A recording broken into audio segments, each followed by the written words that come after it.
What's up, everybody? Welcome back to another episode of the Bourbon Pour. I'm Jordan. I'm Brian.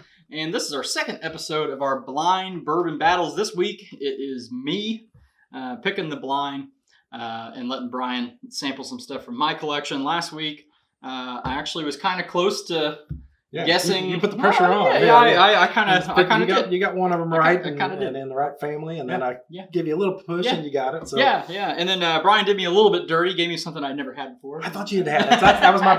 No. Yeah, I think that's what makes this fun.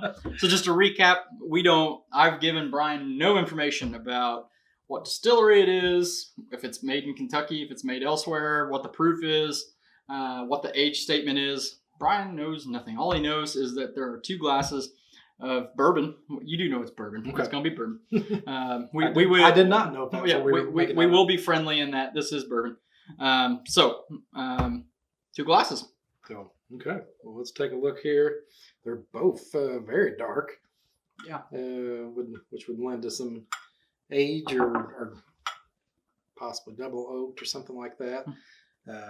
Yeah. Through the top, the B looks a little darker, just kind of looking down on it. But let's go in for a nose here. Yeah. So, oh my goodness, that's nice. That is beautiful. I would say that's a double oaked. Yeah. Oh my goodness. Yeah, that's nice and sweet. Mm-hmm. Some syrup, maple syrup. Maybe in that family. Oh yeah, that's actually I'm learning something here. It's not something I got out of this bottle before. But see, one thing I got to brag on Brian real quick because he's totally suited for this thing. Me, not so much, as you might have seen with the previous video. Brian's got way better of a nose and palate than I do. So this is probably going to be better for you. I know I kind of guessed a little bit of what the one was first, but I think you're more suited for this thing. Yeah, that was a good nose. Yes. This one's not a bad nose either, though. Right. Kind of get a little bit not quite as sweet as what I was getting on this one. Mm-hmm. Not much barrel. Yeah. So I'm not getting the sweeter elements. I'm kind of getting. It's not as sweet. The cool thing about the blinds that we've done before is to acclimate here. Right. The thing that we've done with blinds before is we've always known what could be in the glass. Right. Now we have no. Which and usually you know certain things that jump out at you from Jack or from one of these is rare breed, and you kind of just go from there. So I'm getting a little bit sweeter note on that now. Okay. Still I'm not getting a whole lot out of this nose as I feel like I should. It smells a little hot. Yeah. I think it's lending itself to other stuff. Maybe just we've done a couple other episodes tonight, so maybe that might be it's kind of dwarfing my nose a little bit. Sure. It's not on this one though, man. Sure. These elements will come out if it's my first pour or if it's my my 15th pour. Yeah, that's right. We wouldn't do that. We shouldn't have 15 pours. Never mind. Scratch that from the record. No, we're keeping it. We're filming on a Monday, not a Friday. So. Okay, let's go in for a taste. Oh man, it's a little spicier than I expected. Mm-hmm. So it's not what I thought originally. Yeah. It's sweet. Yeah, it is like a blueberry. Mm-hmm. Something in a darker berry. Some fruitiness to that. Man, that is sweet. My initial thought was this was going to be a Woodford double oaked. Yeah. But I don't remember it being quite so spicy. Mm-hmm. Like I don't get anything spicy. Right. Wow. Yeah, I don't think that's double oaked. Mm-hmm. not the way that it's carrying that punch, because that's either high proof or it's like high rye or something. High rye. Yeah. I would venture to say that that's high proof. I'm going to say that that's probably probably 125 maybe. Okay. It's kind of weird sourness on this nose now that I sipped the first one.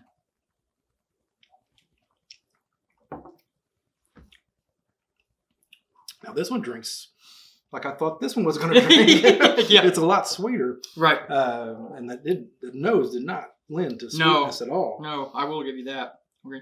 I think the palate on A actually was sweeter than B. It is, but for me, it's sweeter than I expected. Oh, okay, gotcha. That's what like I said. The second sip, that's what you meant. Yeah, it kind of lightened up. Right. Man, oh man. I would say that's probably a little on the higher proof side too. Mm-hmm. So I think it's not burning my nostrils off, but it could if I got in there. Yeah. It's weird having me shut up so much. I know it is. Normally, I'm trying to fill the. Normally I'm in Brian's ear, probably driving everyone nuts, not shutting up. Okay, so I'm going to say this is 130 proof. Mm-hmm. And I don't need a little sip of water. I'm going to go back to this one. I think I've kind of reached got my guesses of what I'm going to go with. Okay. Oh, you are going to go for a guess. All right. Yeah, we'll start with we'll go with price. You've guessed proof. You said A was 125, and I'm going 130 on both of them. 130 on both of them. Okay. I think they're both higher proofs. Even at 130. Okay. Yeah. Any guess on price? So I'm hoping these are both allocated. But I think retail. I think I'm leaning towards this. I mean, I could be terrible. No, this could be really bad. You probably put Wild Turkey 101 out here. I'm thinking this is Stagg. Okay. Glass A. Yes, okay. And I'm thinking this might be a Jack Daniels barrel proof. Okay. Single barrel. Okay. So whatever the price point comes in on that, so that's like 64. Yeah.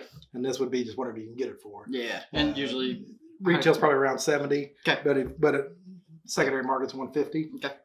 So I put them in. Like I said, man, they're. Do you have one do you have one? I know you've made your guess, Stagg and Jack Daniels. Do you have one of these particular bottles that you like? I would better? say A. B or A. A. I'm sorry. Yeah, A. Okay. I don't know why I did that. Right. The one on the right, on our right. Okay. Yes. So Glass A is your favorite. Yes. All right. Mine too. So you guessed a correct name of a bottle. But not quite the level. So glass B is Stagg. Okay. 24A, that's the latest one. Which what was funny was we B. Yeah. Okay. So we talked. This is not your favorite pick that you got. Oh, okay. You're putting. Okay. Yeah. I thought that you were putting. I did that because you guessed Stagg. Okay. And the funny thing is, you said in Glass A you got a blueberry note, and that's the note I remember that we got on this when we did our review. Glass A, and your favorite is this Blue Note, uncut, unfiltered, hand selected. It's a store pick, Ajax Turner. Oh, wow. Okay. Crafted in Memphis. So, is that that's not? It's not a double. Nope, not double oak. Just straight up uncut, unfiltered. 122. Yeah, 122 proof. And this one was 130 or 127. So so this is a 122.7 proof. Yeah, and this 127.6. Yeah. For some reason I thought that was 124. But so you were pretty close on proof. Man, I thought this had just a that Lincoln County process flavor, a little bit of a charry kind of note. Mm-hmm. And I get that blueberry. Like, especially on that sip. It must have been lingering. Yeah. That's what it was. That's what it was.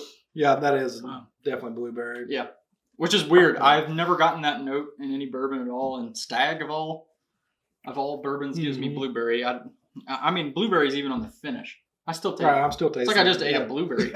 It's weird. So, well, at least I about died laughing whenever you said this one tastes like. Maybe I mixed up the glasses. Did I mix up the glasses? No. So I do remember the Blue Note being good. Right. I don't remember it being that good. But right. That's solid. Right. I remember we filmed like on Memorial Day or something like that, and we sat on the porch and had this afterwards. And I remember both of us raving about it.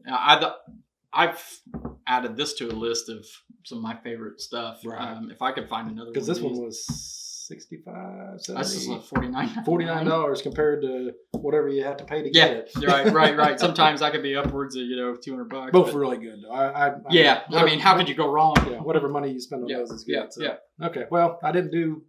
I got one. I named one, but just not the right one. So. Yeah, and you got the proof right. I mean, you were almost ballpark there. You were right there. I would have never guessed Blue Note because I wouldn't have remembered that. Right. I think that's probably the only time you ever had it, right? Yeah. So anyway, good bottle. So if you can pick this up, this isn't distributed at a lot of places. Right. At least it's not in Indiana. I got this in Alabama when I went on a trip down south to see some family and picked that up, and I'm really glad I did because holy crap, it is good stuff. And it just beat Stagg tonight for Brian. So and actually, you know what? I love this bottle. I still like this too. So I think you picked right, Ben. Yeah. All right. Well, that's our second episode of the Blind Bourbon Battles. Hopefully you're enjoying this and as much as we are, because I think this is a lot of fun. Yeah. Kind of gives you a little bit. Puts us on the spot. Yeah, puts you on the spot. You kind of, man, what am I going to say and all that. So we'll probably get better as we go along. But anyway, not that you didn't do bad, but we'll get a little bit more of a routine down when it comes to it. So, all right, well, we're going to end this episode the same way that we always do, and that is when you're with your family and your friends, always share your whiskey.